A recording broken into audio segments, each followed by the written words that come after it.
Selamat pagi Bapak Ibu yang dikasihi dan mengasihi Tuhan. Saya di sini saja ya, jangan di sini supaya tetap buah-buah. Saya tak bosan-bosannya bertanya, kalau dalam momen seperti ini, Pentakosta, kenapa sih mesti harus bawa buah-buahan? Kenapa kita diajak untuk membawa ini? Nanti pada saatnya ada sebagian yang belum dibawa, dipersembahkan. Kira-kira kenapa? Apa di Mangga Besar sedang mau ada sembahyang buah-buahan? Apa ya namanya Bukyo kalau sembahyang buah itu? Nggak tahu. Sembahyang menyembah yang maha kuasa.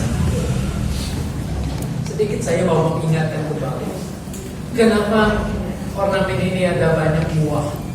Saya kira di gereja-gereja yang lebih besar bentuknya dari kita, mungkin buahnya lebih banyak lagi, variannya juga lebih banyak lagi. Saya tidak tahu di kayu putih juga pasti demikian ya.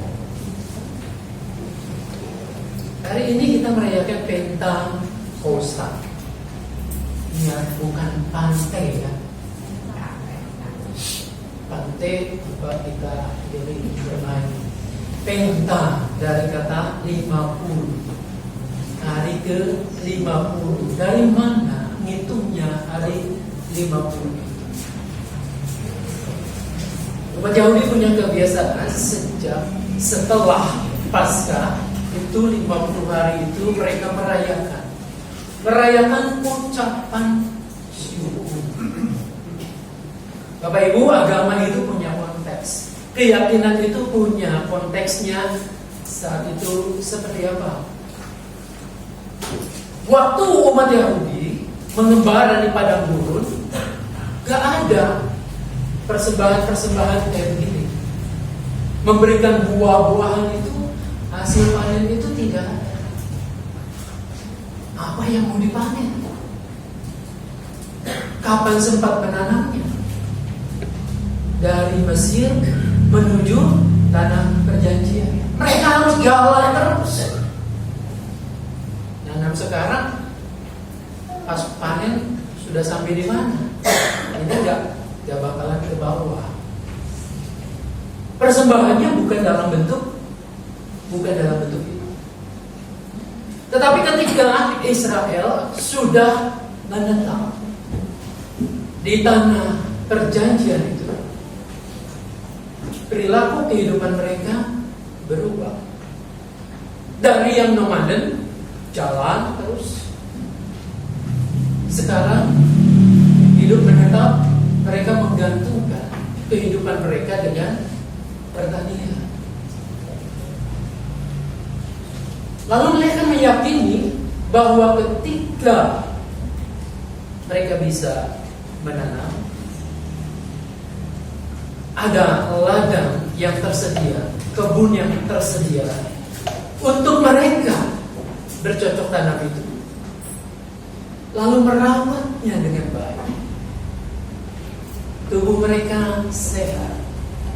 Mereka diberikan hikmat untuk mengatur ritme menanam apa dengan cuaca yang ada, kapan musim panas, kapan penghujan turun.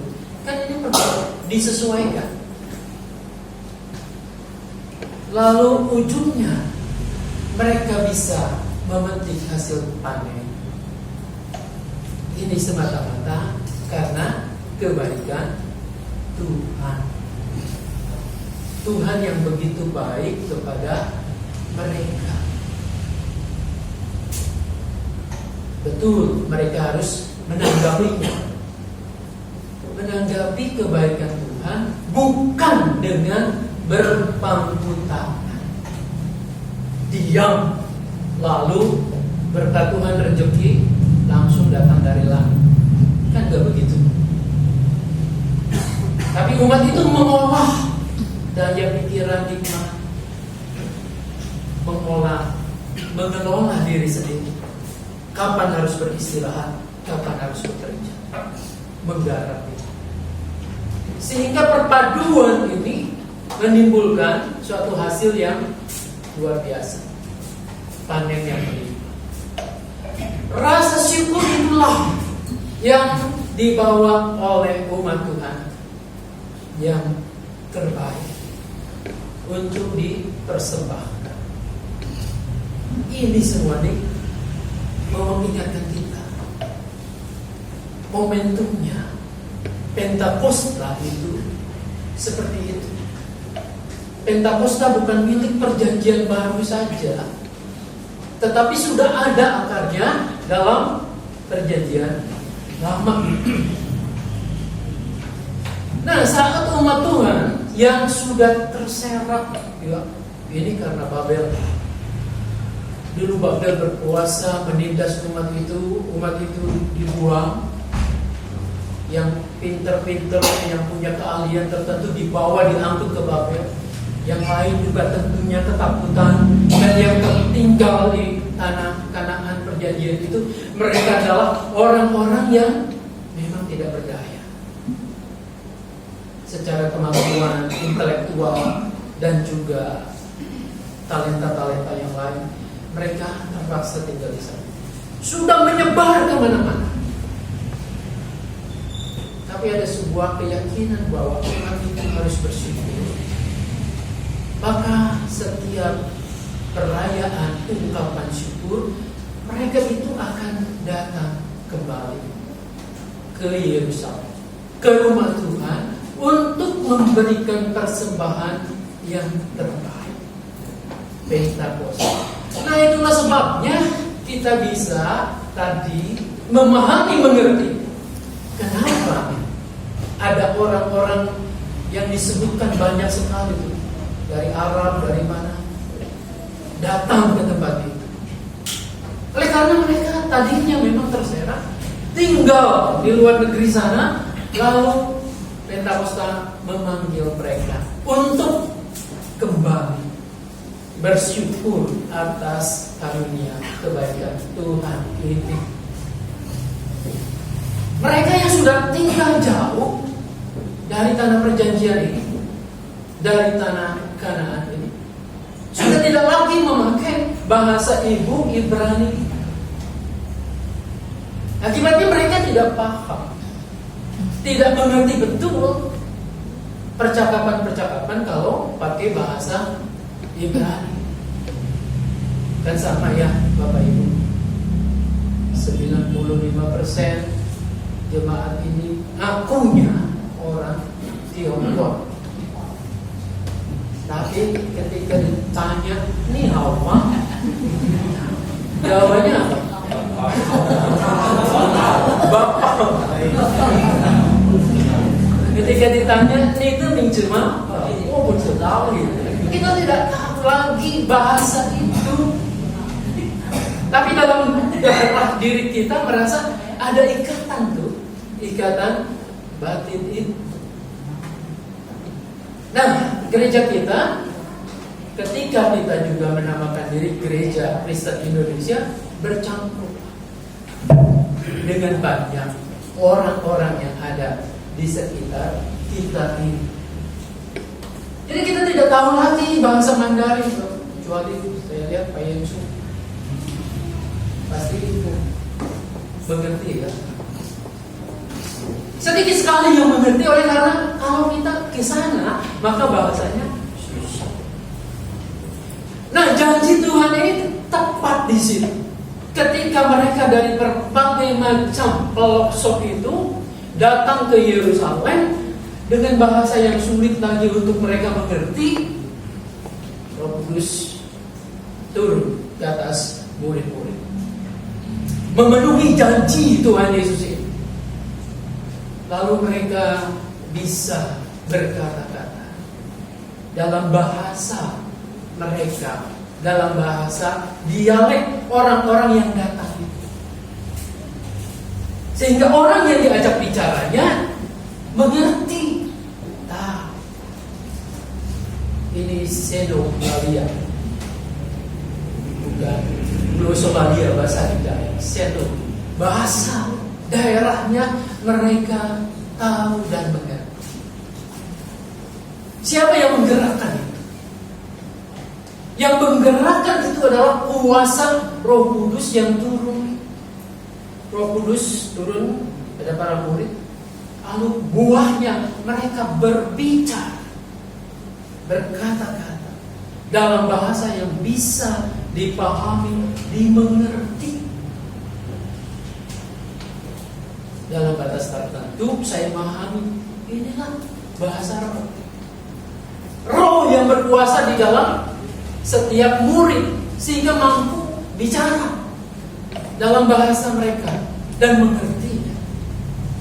Jadi bahasa roh bukan berarti orang jadi semakin sulit dan semakin tidak mengerti apa yang dibicarakan. Lalu para pembesar Yahudi itu melihat kondisi ini. Ini seperti chaos untuk mereka. Lalu mereka menyangka ini mereka mabuk anggur. Ngomongnya ngaco. Disitulah Rasul Petrus mengambil kesempatan untuk menjelaskan sepenuhnya. Inilah karya Roh Kudus supaya apa yang dilakukan oleh Tuhan Yesus itu dipahami, dimengerti dengan baik oleh umat manusia. Saudara-saudara, dari konteks tadi buah-buahan itu kita bisa memahami, mengerti Pentakosta. Lalu bagaimana kita menyikapinya pada situasi saat ini, sekarang ini? Kan tadi saya mengatakan bahwa agama, keyakinan itu punya konteksnya masing-masing. Apakah Anda semua yang datang ke sini petani pisang ini nanam atau nanam buah naga ini atau buah yang pahit ini? Kan kita bukan petani di sini. Lalu untuk apa? Yang untuk dekor, Pak. Betul. Yang mengingatkan kita. Jadi konteks kita bersyukur di sini masyarakat kota adalah kita belajar dari masyarakat ataupun keyakinan dulu orang Israel. Kalau Anda sekarang sebagai pekerja di kantor, entah sebagai direktur, entah sebagai karyawan, entah sebagai apapun, mesti memahaminya. Saya diberikan kesehatan, saya bisa bekerja, saya bisa melakukan sesuatu dan menghasilkan uang. Itu karena Tuhan yang menolong saya. Ketika Tuhan memberikan akal budi buat saya, ketika saya bisa berpikir, itu juga adalah karena Tuhan yang menolong. Setiap pagi saya bisa bangun, lalu bekerja, pergi dengan selamat. Tuhan yang menolong kita. Jadi di sini kita diingatkan lagi. Kita ada seperti sekarang ini oleh karena kebaikan Tuhan. Maka kalau kita memberikan nanti pada saatnya persembahan syukur tahunan itu, oleh karena jelas Tuhanlah sang pemberi rezeki itu, berkat itu. Betul Anda mengupayakannya. Benar tidak disangka bahwa kita yang bangun pagi lalu berjadi lelah, macet-macet di jalan. Betul. Tapi hakikatnya adalah Tuhan yang memberikan itu semua. Sepanjang tahun Tuhan memberikan kita kecukupan, menjamin kehidupan kita. Maka sudah ceklilah ya, kalau kita memberi yang terbaik buat Tuhan. Nah, dalam yang memberi yang terbaik itulah kita diingatkan dalam bacaan pertama itu tentang Babel dulu. Babel mencoba untuk mendirikan sebuah menara, membangun. Tujuan kuat yang tersirat dalam Alkitab itu adalah supaya kita mencari nama, mencari popularitas. Apa yang terjadi? Tuhan mengacau balaukan. Saudara-saudara, saya merenungkan dengan seksama pada bagian ini. Betulkah Tuhan mengacaukan sehingga sulit lagi mereka untuk berkomunikasi satu dengan yang lain? Selalu misunderstanding. Dan dalam perenungan itu, bukankah juga demikian dalam kehidupan kita? Coba kalau kita pengen cari nama kita ingin dihormati, ingin dipuji, ingin dikagumi orang, maka kita akan melakukan berbagai usaha untuk semacam pencitraan. Lalu bagaimana dengan orang-orang yang di sekitar kita? Apakah mereka suka dengan cara kita untuk mengekspos diri, membanggakan diri, mencari nama itu? Rasanya kita akan gerah kalau punya teman yang demikian. Saya bayangkan ini musik yang tadi mengiringi kita, mengalun begitu indah, dalam harmoni, nuansa etnik. Bayangkan kalau yang tukang gendam itu maunya nonjol sendiri, gua pukul aja sekenceng-kencengnya supaya yang lain perhatiannya pada dia. Kira-kira enak nggak dengerin? Tadi yang main gembreng gitu ya, sekali-kali nggak apa-apa, sekali-kali buat ngebangunin kita kalau yang ada momennya, ada waktunya dia bunyi. Tapi nggak terus-terusan kan, seperti itu. Nggak jadi dominan kan. Yang nyanyi juga sama seperti itu. Ketika orang mau menonjol sendiri, berantakan semua. Ketika pelayanan Anda lakukan, tujuannya adalah supaya namaku bersinar. Cukuplah sebenarnya yang bersinar Tuhan Yesus sendiri ya. Kita memantulkan saja. Maka orang lain melihatnya jengah. Dia lagi ingin tampil, ya. Ingin ambil panggung ini. Jadi saudara-saudara, kita harus sadari bahwa dengan cara begitu tidak Tuhan kacau balau kan, itu sudah kacau balau. Orang sudah pergi. Tadi di kata pembukaan pengakuan dosa tidak diingatkan lagi. Kalau kita egois, mau muncul sendiri, gak lama kemudian gereja ini bubar. Yang terjadi nggak jadi tempat yang menyenangkan lagi. Nah, disitulah kita memahami dalam konteks ini bahwa Tuhan betul menciptakan perbedaan. Ini adalah keniscayaan. Saya berbeda dari Payaku berbeda dari Cen-Cen, dan semuanya kita berbeda. Ada maksud dan tujuannya tertentu. Jadi persatuan itu bukan berarti keseragaman.